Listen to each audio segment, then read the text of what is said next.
بسم الله الرحمن الرحيم وقال الذين لا يرجون لقاءنا لولا أنزل علينا الملائكة أو نرى ربنا لقد استكبروا في أنفسهم وعتوا عتوا كبيرا وقال الذين இன்னும் அந்த குறைஷி காபிர்களில் சிலர்கள் சொன்னார்கள், லா யர்ஜூன, நாங்கள் திரும்ப மாட்டோம், லிகாஅனா, எங்களுடைய சந்திப்பு என்பது, லௌலா உன்ஸில அலைனல் மலாயிகத்து, எங்களின் மீது மலக்குமார்கள் இறக்கப்பட வேண்டுமே, அவு நரா ரப்பனா, அல்லது எங்களின் மீது ரப்பினுடைய பார்வை பட்டிருக்க வேண்டுமே, லகத் இஸ்தக்பரு ஃபி அன்ஃபுஸிஹிம், அவர்கள் அவர்களுடைய ஆத்மாவை கொண்டு பெருமை அடிக்கத் தேடினார்கள், வஅதௌ உதுவன் கபீரா, பெரிய சோதனைகள் அவர்களை அடைந்தது. ஸதக்கல்லாஹுல் அஸீம். சூரத்துல் ஃபுர்கான் அத்தியாயத்தின் 21வது வசனத்திற்கான விரிவுரை. அல்லாஹ் தஆலா கடந்த வசனத்திலிருந்து குறைஷி காபிர்கள் அவர்கள் நரகத்தில் எப்படி பரிசீலிப்பார்கள், அவர்கள் என்னென்ன காரியங்களை செய்தார்கள் என்பதை பற்றி சொல்லிக் கொண்டே வந்தான். கடைசியாக இதற்கு முந்தைய வசனத்தில் அல்லாஹ் தஆலா குறைஷி காபிர்களுக்கு உண்டான ஒரு பதிலை சொன்னான். அவர்கள் சொன்னார்கள், இப்படி என்ன ஒரு மனிதர், எங்களை போன்ற மனிதர், அவர் உணவு அருந்துகிறார், எங்களை போன்றே தெருக்களில் நடந்து வருகிறார், அவர்கள் என்ன நபியாக ஆக முடியுமா என்பதாக அவர்கள் கேட்டார்கள். அதற்கு அல்லாஹ் பதில் சொல்லும் விதமாக கடந்த வசனத்தில், உங்களுக்கு அனுப்பப்பட்ட நபி மட்டும் அல்ல, இதற்கு முன்னால் வந்த நபிமார்கள், இதற்கு முன்னால் வந்த நபிமார்கள் அனைவர்களும் அனைவர்களும் உணவை சாப்பிட்டார்கள், உங்களுக்கு கொடுக்கப்பட்ட உணவை போன்றே உணவை சாப்பிட்டார்கள். நீங்கள் எப்படி கடை வீதிகளில் சுற்றித் திரிகிறீர்களோ அதே போன்றே அவர்களும் கடை வீதிகளில் சுற்றித் திரிந்தார்கள். என்றாலும் இது போன்று சோதனைகள் உங்களுக்கு மத்தியில், உங்களில் சிலர்களுக்கு மத்தியில் சோதனைகளை நாம் ஆக்கினோம். நீங்கள் எப்படி அகப்பார்வை உள்ளவர்களாக இருக்கிறீர்களா, அந்த பொறுமையாக இருக்கிறீர்களா என்பதை நாம் கண்கூடாக பார்த்து வந்தோம் என்பதாக கடந்த வசனத்திலே அல்லாஹ் தஆலா சொன்னார். அந்த வசனத்திலே சோதனை என்பதற்குண்டான விளக்கங்களை, பல்வேறு விஷயங்களை நாம் அந்த வசனத்தின் கீழ் பதிவு செய்தோம்.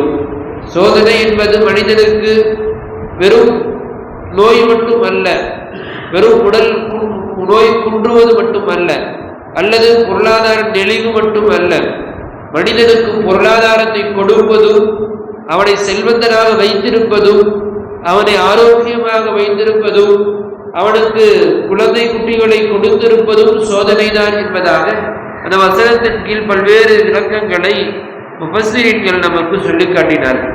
அதன் தொடர்ச்சியாக அல்லாஹ் தஆலா அந்த குறைஷி காபிர்கள் மிகவும் பணபலம் படைத்தவர்களாக, பணத்தில் புரளக்கூடியவர்களாக, மிக பெரும் செல்வந்தர்களாக இருக்கின்ற காரணத்தினால் அவருடைய என்ன ஊசலாட்டங்கள் எந்த அளவிற்கு போய்விட்டது என்றால், அல்லாஹ் தஆலா அவர்களை பற்றி இங்கே சொல்லுகிறார்.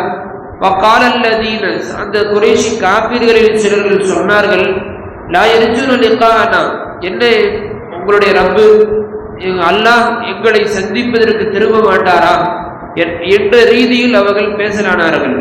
அது மட்டுமல்ல, அதோடு நிறுத்தி விடாமல் சொன்னார்கள், லௌலா உன்ஸில அலைனல் மலாயிகத்து, ஏன் ரசூலுக்கு மட்டும் நபி மலக்குமார்கள் வர வேண்டுமா, எங்களின் மீதெல்லாம் மலக்குமார்கள் வரமாட்டார்களா, நாங்களும் பெரிய செல்வந்தர்களாக இருக்கிறோம், எங்களை நபியாக அல்லாஹ் ஆக்க மாட்டானா என்ற ரீதியில் லௌலா உன்சில அலைனல் மலாயிகத்து, எங்களின் மீது மலக்குகள் இறக்கப்பட மாட்டார்களா என்பதாக அவர்கள் கேலி கிண்டலாக கேட்டார்கள். அதோடு நிறுத்தி விடாமல் சொன்னார்கள், அவ் நரா ரப்பனா, நாங்களும் உங்களுடைய இறைவனாகிய அல்லாஹ்வை பார்ப்போம் என்பதாக அவர்கள் பெருமை அடைந்தார்கள். அவர்கள் அவர்களுடைய உள்ளங்களிலேயே பெருமடிக்க தேடினார்கள், பெருமடித்துக் கொண்டார்கள். அதனால் அல்லாஹ் தஆலா கடுமையான சோதனையை கொண்டு அவர்களை பீடித்தார் என்பதாக இந்த வசனத்தில் கூறுகிறார். கபீரா என்றால் பெரும் சோதனை, பெரும் கஷ்டங்களை, கெடுதிகளை கொண்டு அல்லாஹ் தஆலா அவர்களை பிடித்தார் என்பதாக இந்த வசனத்தில் கூறுகிறார். இந்த வசனத்தில் ஒரு விஷயத்தை அல்லாஹ் பதிவு செய்கிறார். பெருமை. பெருமை என்பது சாதாரண விஷயம் அல்ல. ஒரு மனிதனை அவனுடைய அனைத்து காரியங்களையும் அந்த பெருமை என்பது கெடுத்துவிடும்.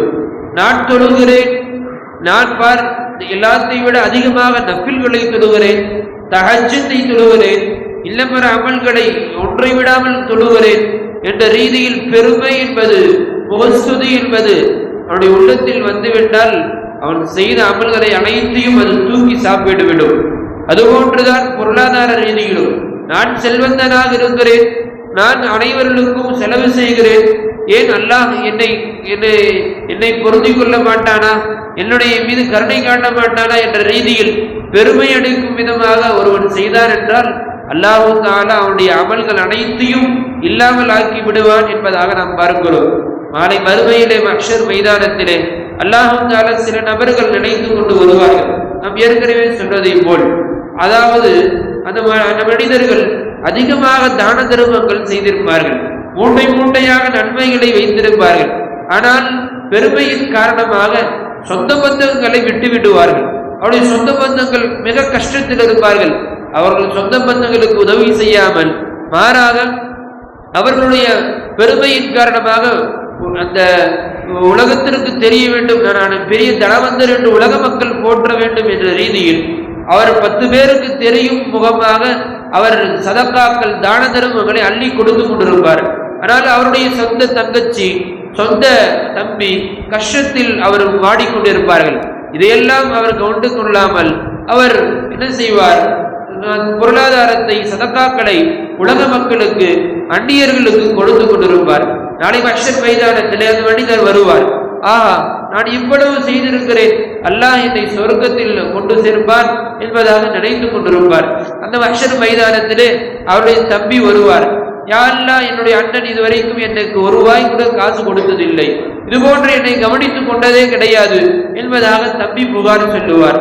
ஆக அதே போன்று அவருடைய தங்கை வருவார், அவர் புகார் சொல்லுவார். இதுபோன்று அவருடைய நெருங்கிய சொந்தங்கள், அவர் யாரெல்லாம் கவனிக்காமல் விட்டுவிட்டாரோ அவர்களெல்லாம் வந்து முறையிடுவார்கள். அல்லாஹு தஆலா அவருடைய நன்மையிலிருந்து எடுத்து கொடுத்து கொண்டே இருப்பார். ஒரு கட்டத்தில் அவருடைய செய்த நன்மைகள் எல்லாம் காலியாகிவிடும். பிறகு அல்லாஹ் பார்ப்பான், இப்பொழுது என்ன செய்வது என்பதாக பார்த்து அந்த சொந்த பந்தங்களில் உள்ள பாவங்கள் இருக்கிறது அல்லவா, அந்த பாவங்களை கொண்டு அந்த மனிதரை அந்த தராசி நிரப்புவார்.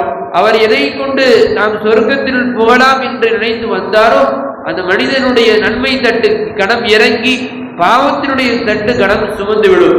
ஆக இது போன்றுதான் நாளை மறுமை அவனுடைய நிலைமைகள் என்பது பெருமையின் காரணமாக, அவன் செய்த அமல்களை பிறர் பார்க்க வேண்டும் என்ற முகஸ்துதியின் காரணமாக அல்லாஹ் தஆலா அப்படியே புரட்டி விடுவான் என்பதை நாம் பார்க்கிறோம். ஆக இதுவெல்லாம் அல்லாஹ் தஆலா ஸல்லல்லாஹு அலைஹி வஸல்லம் மூலமாக நமக்கு உணர்த்திய செய்திகளாக இருக்கிறது.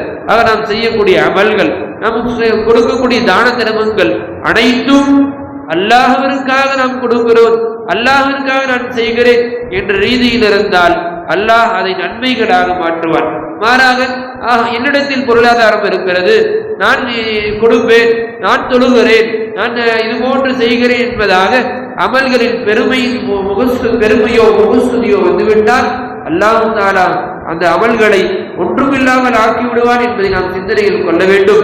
அதைதான் அல்லாஹ் தஆலா இந்த வசனத்தில் சொல்லும் பொழுது லகதிஸ்தக்பரு பி அன்ஃபுஸிஹிம், அவர்கள் தங்களுக்கு தாங்களே பெருமையடித்துக் கொண்டார்கள். ஏன் அல்லாஹ்வை நாங்கள் சந்திக்க மாட்டோமா, அல்லாஹ்வை நாங்கள் பார்க்க மாட்டோமா, அல்லது மலக்குமார்கள் எங்களின் மீது இறக்கப்பட மாட்டார்களா என்பதாக அவர்கள் பெருமையடித்துக் கொண்டார்கள். கபீரா, கடுமையான சோதனைகளால் அவர்கள் பீடிக்கப்பட்டார்கள் என்பதாக அல்லாஹ் தஆலா இந்த வசனத்தை நிறைவு செய்கிறார். அல்லாஹ் அவனுக்கு பொருந்திய அமல்களை செய்து அவனுக்கு பிரியமான நல்லடியார்களாக இந்த உலகத்திலும் மறுமையிலும் வாழச் செய்வானாக. வஆகிரு தஅவானா அல்ஹம்துலில்லாஹி